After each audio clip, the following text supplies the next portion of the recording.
بسم اللہ الرحمن الرحیم۔ السلام علیکم، میں ہوں آپ کا میزبان ساجد گندل۔ آج 28 مئی ہے سال 2022۔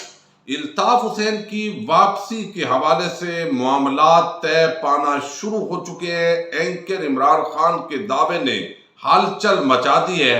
نواز شریف کے واپسی کے حوالے سے بھی بڑی خبر ہے، اس کی تفصیل آپ کے سامنے رکھوں گا۔ آج شہباز شریف اور حمزہ شہباز منی لانڈرنگ کیس کے اندر عدالت میں پیش ہوئے، ایک نیا پنڈورا باکس کھلا ہے، اس پر بات کریں گے۔ اندھیر نگری چوپٹ راج امپورٹڈ حکومت نے کھلی معاشی دہشت گردی کا آغاز کر دیا ہے۔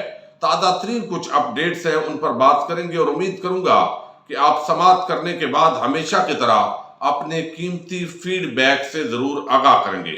جب سے یہ امپورٹڈ حکومت مسلط ہوئی ہے، انہوں نے ایک بیانیہ بنانے کی کوشش کی کہ عمران خان کے گند کا ٹوکرا ہم نہیں اٹھائیں گے، چونکہ پہلے معاشی حالات بڑے خراب ہیں، خزانہ خالی ہے اور ہم بڑی مشکلات سے دوچار ہیں، لیکن ہم نے آپ کا مسیحا بن کر، قوم کا مسیحا بن کر یہ بیڑا اٹھا لیا ہے۔ اب پاکستان دن دگنی رات چگنی ترقی کرے گا۔ اب یہاں جب سے یہ امپورٹڈ حکومت آئی ہے، ہم نے دیکھا ہے کہ انہوں نے کھلے عام اخبارات اور اپنے ٹی وی چینلز کو اشتہارات دیے، یہ بتانے کے لیے کہ خزانہ خالی ہے، اس میں مزید کروڑوں روپے کا خزانے کو نقصان کر دیا۔ آج بھی آپ اخبارات دیکھیں، ٹیلی ویژن چینل دیکھیں، ایک اشتہاری مفرور لندن کے اندر بیٹھا ہوا شخص ہے، اس کی تصاویر کے ساتھ، حالانکہ سپریم کورٹ آف پاکستان کا یہ فیصلہ موجود ہے کہ جو بھی گورنمنٹ کے اشتہارات ہوں گے، کسی کا اس طرح اس کے اندر وزیر اعظم، وزیر اعلیٰ کا جو تصویر ہے وہ نہیں آئے گا، چونکہ ٹیکس پیئر کا پیسہ ہے۔ لیکن یہاں اپنے باپ کا مال سمجھ کر یہ اس وقت خزانے کو لوٹ رہے ہیں۔ امپورٹڈ حکومت کھلی معاشی دہشت گردی کرتے ہوئے یہ روز ٹیلی ویژن چینلز کو، اخبارات کو اور وہ اشتہارات دے رہے ہیں۔ جب اربوں روپے کا یہ فائدہ ان ٹی وی چینلز اور اخبارات کو ہوتا ہے، ان اینکرز کی تنخواہوں میں اضافہ ہوتا ہے، انکریمنٹ لگتے ہیں، تو اس کے بعد ان کے دل سے دعا نکلتی ہے زرداری زندہ باد، نواز شریف پائندہ باد۔ یہی وجہ ہے کہ جب بھی ملک کے حالات جیسے بھی ہوں، یہ جتنی کرپشن کریں، جتنی چوری ڈکیٹی کریں، یہ اینکرز اور صحافی اور یہ ٹی وی چینل زرداری اور نواز شریف کو یاد کرتے دکھائی دیتے ہیں۔ اور حالیہ دنوں کے اندر ہم نے دیکھا ہے کہ کس طرح کی انٹلیکچول کرپشن کی گئی ہے پاکستانی عوام کے خلاف۔ اگر خزانہ خالی ہے بھئی، آپ نے 550 ارب روپے وہ قوم کی جیب سے نکالنے کا فیصلہ کیا، جو شہباز شریف نے تقریر کی، 30 ارب روپے لوٹانے کی بات کی، اور ابھی اگلی جو اطلاعات ہیں، آئندہ چند دنوں کے اندر مزید 30 روپے پیٹرولیم پرائسز میں اضافہ ہو رہا ہے، تو آپ اندازہ کیجئے کہ اس کے کیا اثرات آگے جا کر مرتب ہوں گے۔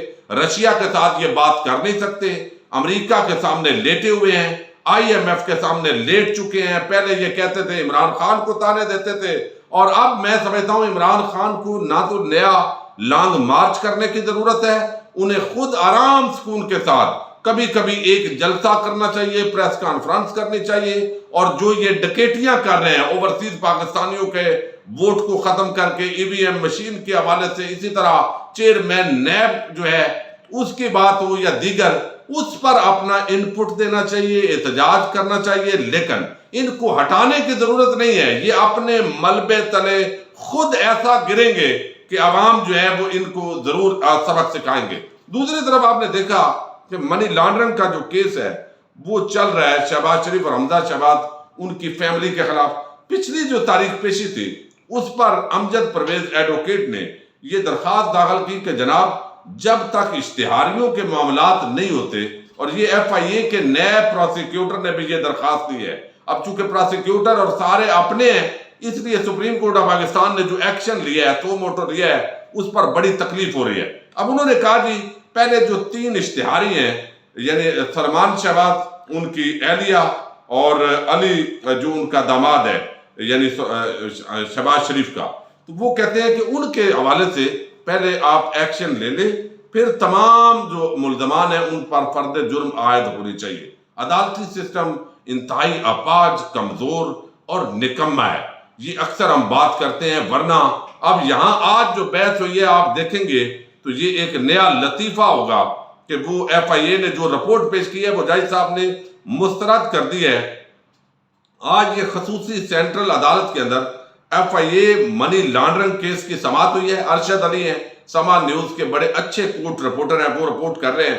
وہ کہتے ہیں کہ وزیر اعظم شہباز شریف اور وزیر اعلیٰ حمزہ شہباز نے عدالت کی روبرو پیش ہو کر حاضری مکمل کروائی۔ سلمان شہباز سمیت 3 ملزمان کے وارنٹ گرفتاری کی رپورٹ عدالت پیش کر دی گئی اور بتایا گیا کہ سلمان شہباز بیرون ملک مقیم ہے۔ 2 ملزمان کے وارنٹ گرفتاری کی تعمیل نہیں ہو سکی، جبکہ 1 ملزم غلام شبر وہ وفات پا چکا ہے۔ ایف آئی اے کی رپورٹ میں بتایا گیا ہے کہ ماڈل ٹاؤن 41D لوکیشن موجود نہیں ہے۔ فاضل جج نے پروسیکیوٹر یعنی وہ جو ایڈریس ہے وہی غلط ہے۔ اب وہ کہتے ہیں کہ جج نے پروسیکیوٹر سے استفسار کیا کہ آپ کی رپورٹ متضاد لگ رہی ہے۔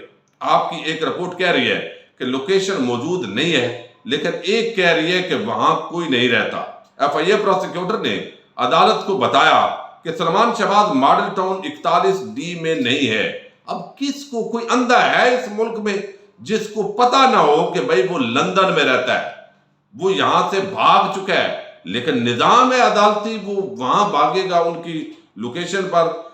Salman Shahbaz Model Town 41D میں موجود نہیں ہے۔ فاضل جج جو ہے انہوں نے ریمارکس دیے کہ جو ایڈریس پروسیکیوٹر نے دیا تھا ملزم کو وارنٹ گرفتاری وہی بھیجا کرے۔ تفتیشی افسر نے عدالت کو بتایا کہ مقدمہ درج کرنے سے پہلے جو ایڈریس میرے پاس موجود تھا وہ یہی تھا۔ فاضل جج نے کہا کہ کل کو ملزم آ کر بھی کہہ سکتا ہے کہ میرا ایڈریس صحیح نہیں ہے۔ عدالت نے ایف آئی اے کی تفتیشی ٹیم پر اظہار برہمی کیا۔ یہ بھی ایک جملہ بڑا ہمیں سننے کو ملتا ہے اور پھر ریلیف بھی مل جاتا ہے۔ سلمان شہباز کے وارنٹ گرفتاری کا کیا بنا؟ یہ وارنٹ کیسے بنایا گیا؟ سلمان شہباز کا نام ہے لیکن اس کے ولدیت کا نام ہی نہیں ہے، شہباز شریف کا نام نہیں لکھا ہوا۔ یہ بتائیں کہ یہ کون سا سلمان شہباز ہے جس کے وارنٹ نکلے؟ سلمان شہباز انہوں نے کہا یہ دوبارہ ہم بنا لیتے ہیں۔ تو یہ سارا تماشا ہوا اور نیکسٹ ڈیٹ آف ہیئرنگ اب مزید آگے بڑھی اور خامیاں دور کر کے یہ اپنا چلان جمع کروائیں گے۔ امجد پرویز نے کہا جی سرکاری وسائل استعمال کر کے یہ مقدمے ناجائز بنائے گئے ہیں۔ شہباز شریف نے ہمیشہ کی طرح تقریر کر دی۔ انہوں نے کہا جی میں وزیر اعلیٰ رہا ہوں تو میں نے کروڑوں روپے بچائے ہیں، ٹی اے ڈی اے نہیں لیا، میں نے عوام کا بڑا نقصان سے بچایا، شوگر سبسڈی سے یہ جو مافیا ہے اس پر میں نے ہاتھ ڈالا، 2 ارب کا ہمارا اپنا کاروبار کا نقصان ہوا، یہ ناجائز طور پر میرے اوپر مقدمات بنائے گئے ہیں۔ یہ ہمیشہ باہر آ کر انہوں نے میڈیا سے بھی جیسے وہ بات کرتے ہوتے ہیں وہ کی۔ اب سوال یہ ہے کہ یہ تو ساری کہانی ہے۔ اب آج ہی اگر دیکھیے جو کروڑوں روپے ٹی اے ڈی اے، بھئی آپ ٹی اے ڈی اے بھی لیں اور تنخواہ بھی لیں، لیکن آپ ایک ملزم ہے اور ملزم اسلام آباد سے سرکاری ہیلی کاپٹر پر لاہور پہنچتا ہے، وہاں ماڈل ٹاؤن سے وہ ہیلی کاپٹر اترتا ہے تو بتایا جا رہا ہے کہ اس کے ساتھ ہی سرکاری پروٹوکول کے اندر وہ ملزمان جو ہے وہ عدالت پہنچتے ہیں۔ تو یہ لوگوں کا کتنا پیسہ ضائع ہوتا ہے۔ سیکیورٹی کوئی بات نہیں، اس کا مسئلہ نہیں ہے، روٹ لگتے ہیں، عوام ذلیل ہوتی ہے۔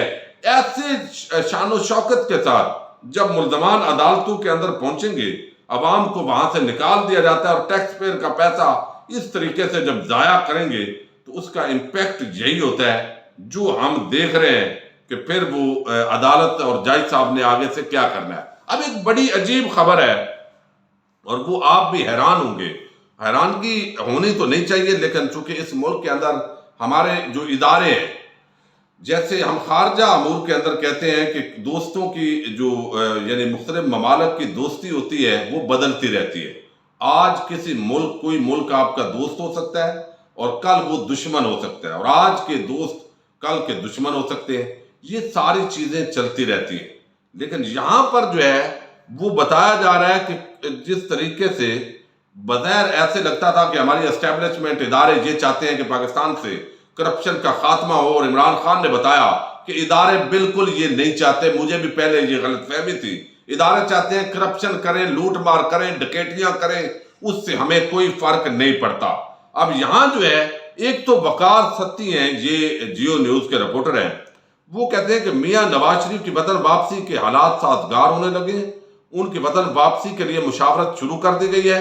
آئندہ الیکشن میں میاں نواز شریف نون لیگ کی انتخابی مہم چلائیں گے، کیونکہ اس وقت عمران خان کا جو توڑ ہے وہ ڈھونڈا جا رہا ہے کہ عمران خان کو اتنا گرانا ہے، اتنے الزامات لگانے ہیں، اس طرح کے مقدمات بنانے ہیں کہ وہ اگلے الیکشن کے اندر اس کو جو ہے وہ یہ زرداری نواز شریف ان کو طاقتور کیا جائے گا تو پھر یہ حالات ہوں گے اور نواز شریف کی واپسی کا جو ماحول ہے وہ بنانے کی پوری کوشش کی جائے گی.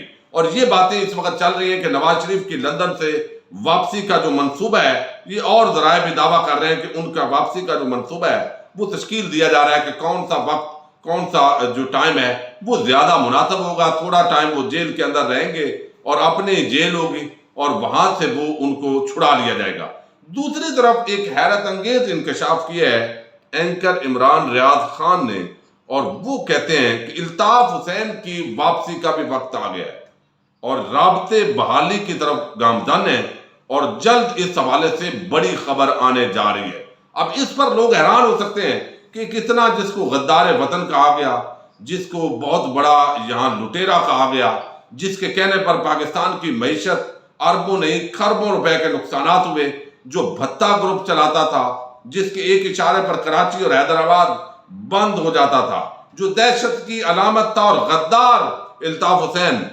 لیکن اس ملک کے اندر سب کچھ ہو سکتا ہے، چونکہ الطاف حسین کے تمام ساتھی جو اس وقت خالد مقبول صدیقی سے لے کر کوئی پی ایس پی بنا، کوئی ایم کیو ایم پاکستان بنا اور وہ ایم کیو ایم لندن بنے، بظاہر ان کی جنگ ہے لیکن وہ چاہتے ہیں ان کے مرکز 90 کو کھولا جائے.